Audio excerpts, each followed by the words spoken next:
World War III is currently sitting at overwhelmingly negative on Steam, and at this point, I'm of the opinion that Farm 51 deserves it. But in order to understand why I feel this way, we need to go back in time. I just hope that decent state, and I've seen this so many times, when a game is in a closed beta, when it's a small player base, and everything's running good and smooth, and then when it hits early access or it hits the Steam store, things go very, very wrong.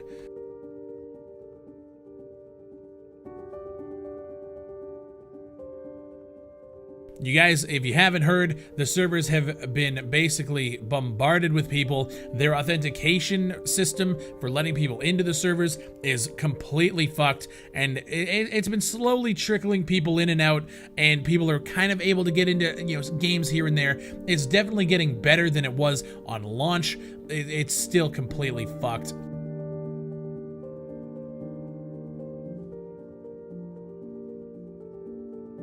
It's a solid product that is marred by issues that just never seem to go away. They never seem to get fixed.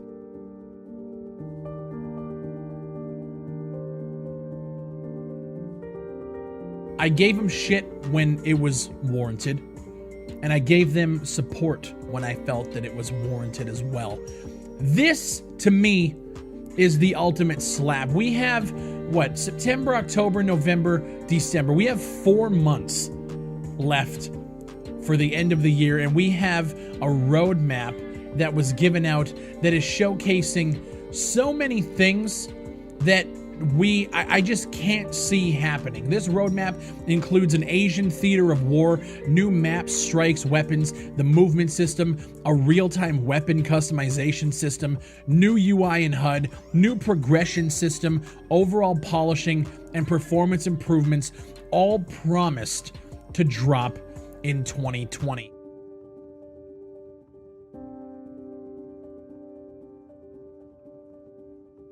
So, World War III's closed beta has finally released, and for the first 48 hours, it kind of felt like a repeat of 2018.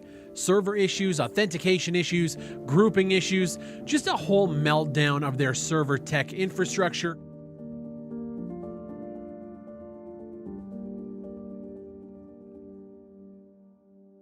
Now, World War III has been in open beta for nearly 2 days now. Now, while most of the gameplay is positive and there's been quite a lot of good feedback with the customization, the gunplay, there have been quite a few major problems that have stopped many people playing the game and will probably end up maybe at some point even killing the game, considering these problems have been going on for, I would say, almost 4 years since when this game first launched.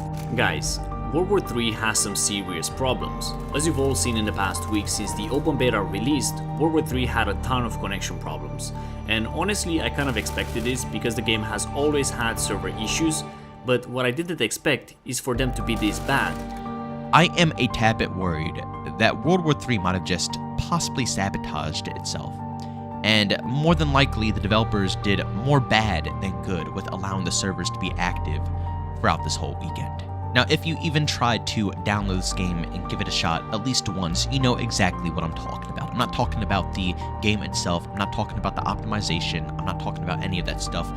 I'm talking strictly about the servers of this game.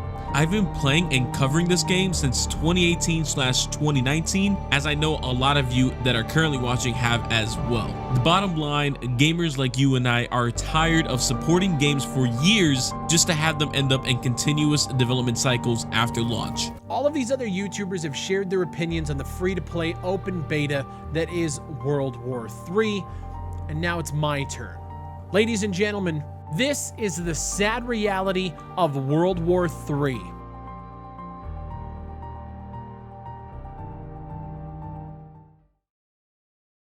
World War III has relaunched, rebranded, and reintroduced itself to the world in the form of a free-to-play game on Steam. But a lot of the main issues that we have had throughout the years from 2018 onwards still remain to this day, and at this point it might actually be worse for the game.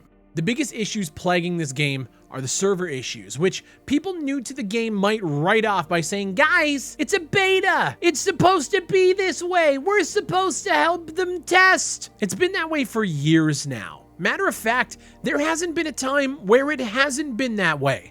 The game has always suffered from server issues, matchmaking, authentication, party issues. My channel is a living, breathing archive of 4 years of server issues plaguing World War III. You must be new around here, so feel free, pull up a seat. On top of the server issues, one of the main complaints that I have had, again, 4 years at this point, were the promises and subsequent fail to follow through on said promises of various roadmaps with various amounts of content, Asian theaters of war, new maps, new game modes like Breakthrough, which was a community-made mode. People played this game on servers, and the developers made a promise to us that they were going to take that idea, polish it, put it in the game. Guess what never happened? That one never happened. Recon was another game mode that they were R&Ding and working on for quite a long time. There was about a year span where we heard nothing but Recon is coming. Recon is coming. Hey, guess what never came? Matter of fact, a lot of things that were promised never ever did come. But what did come is an overwhelmingly negative review state on Steam, and there's a lot of good reasons for it. A lot of the reviews reference the fact that these guys have been stumbling and fumbling the ball for 4 years straight, over and over and over again. On top of the authentication and server issues, the fact is when they teamed up with My Games last year, we got ourselves a new launcher, and that launcher is one of the worst PC launchers that I have ever seen in my life. The game is around 66 gigs, so if you want to download it, you're going to be throttled to about 2 to 3 megabit per second. It's going to take you hours to download this game, on top of the fact that you're downloading it through a peer-to-peer network. It's essentially downloading a torrent on a shitty launcher that's going to flag your malware and antivirus protection. Why they opted to do that, I have no fucking idea. A lot of the reviews are referencing the fact that when you jump into the game, or at least get to the main menu, the first thing you see is an error code called 151 something is wrong. Yeah, no shit. I'm also seeing people having trouble changing their names. This one guy in a review says he was offered to change his name or set up his name at the beginning, and it gave him a random string of numbers. So it was player underscore blah, blah, blah, blah. And then when he went to change it, the game said he didn't have enough funds. So on top of that, you have to pay to change your name in game, I guess. If you can even get to the screen to do it, because at the end of it all, everybody is getting initializing interface problems, and it's very reminiscent of 2018. Hell, it's very reminiscent of 2021 when we jumped to the closed beta, which was about a year ago now. The closed beta had the same issues that we are seeing today. No new content, no new game modes, no new maps, no new weapons. What the fuck have you guys been doing for the last year? And now, just like in 2018, you have a lot of people review bombing. They jump in for the first time and they can't even play the fucking game. But now you have the veterans who gave you a pass back then getting increasingly fed up with your shit. So they're now reviewing the game. I have seen so many recognizable names who have been defending and playing the game. We've been running around in empty Warsaw maps for 2 years straight as the game struggled to hit over 10 players some months. And this is what we get. More of the same bullshit. Now, don't get me wrong. It is incredibly difficult to create a multiplayer shooter in this day and age. World War III, if it works, and if it had the content, and if it had more than 2 fucking game modes that were maybe better than the 2 game modes we have, the game would be a fucking banger. And you can watch any video complaining about this stuff and you hear the same sentiment. The gameplay, the map design, the visuals, the audio still, but it's way better than it was.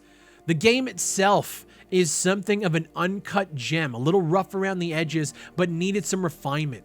But everything else about this product, from the server issues to the launcher to the publisher, it's all fucked.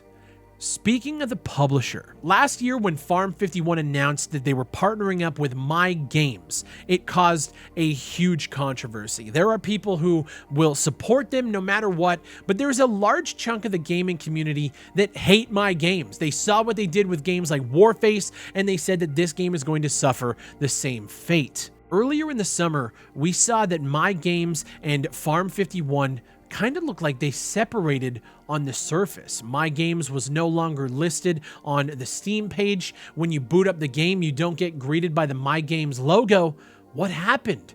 Two new publishers have entered the ring that I can't find a lot of information on at all. We have a publisher by the name of Wishlist Games, and we have a publisher by the name of The Four Winds Entertainment. Both of these companies are registered in Cyprus, and when it comes to The Four Winds, they are a publishing outfit that allows developers to hit in certain regions that are underdeveloped or underserved when it comes to multiplayer shooters. Places like China, places like Turkey, places like Russia. But the question is who are these people? Who is The Four Winds? What happened to My Games?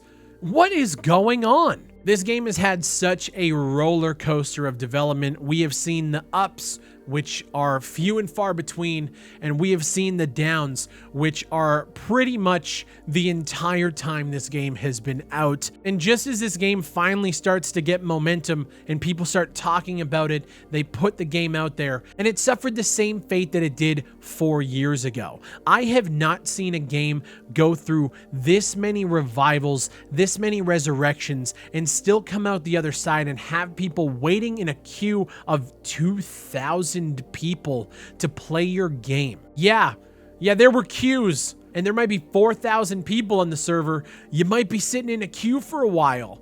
What? How do you make a multiplayer shooter that can barely function online? I don't get it. If it's your first time jumping into World War III, fucking wait a little bit, first of all. Wait for them to get the server issues figured out, and you can jump in, and you might have a good time with it. But I am of the opinion now that Farm 51 are not the people to deliver us an experience that World War III touts that it can deliver. They have fumbled the ball every step of the way. And when it's time to show out, Farm 51 consistently does not show up. And to me, I've had enough. When the only thing that you can communicate with on social media is server maintenances being, extended and delayed and, 2-3 hour maintenances at a time, you fucked up. Because those are the same tweets that we have been seeing for over a year. And at this point, not a single thing has changed. Your player disdain has gone way up. Your review score on Steam has gone way down. And the confidence that I have in Farm 51 to deliver us a solid tactical multiplayer experience is at an all-time low. If you're a new player, I wish you the best. For all of my veteran players who have been with me since 2018, and you can see the writing on the walls and you see what's going on, it's just a never-ending ride, and if you think you can't get off of it, trust me, you can. Farm 51 at this point has to do something real impressive to get me to even give a shit. Team Deathmatch and Tactical Ops on 5 maps that we have been playing since 2018 is just not it. And that is my current opinion of the open beta of the early access version of World War III. I'm fucking done. My name is Big Fry. Thank you guys for watching. I'll see you on the next one.